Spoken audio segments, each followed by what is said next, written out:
पादुकांचं दर्शन घेता येणार आहे। पुढील 2 दिवस वरळीच्या NSCI डोममध्ये भाविकांना दर्शन घेता येणार आहे। सकाळ माध्यम समूहानं श्री गुरु पादुका दर्शन उत्सव आयोजित केलाय।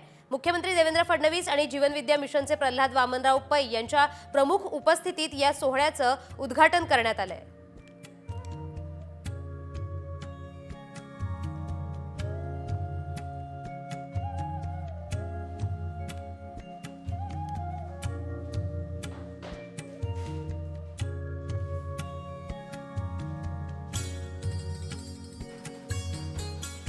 ज्यांना योगिक साधना नाही आहे अशा सामान्य माणसाला कसे अनुभवता येतील, तर त्या सूक्ष्म रूपाचं प्रतीक या पादुकांमध्ये आपल्याला पाहायला मिळतं।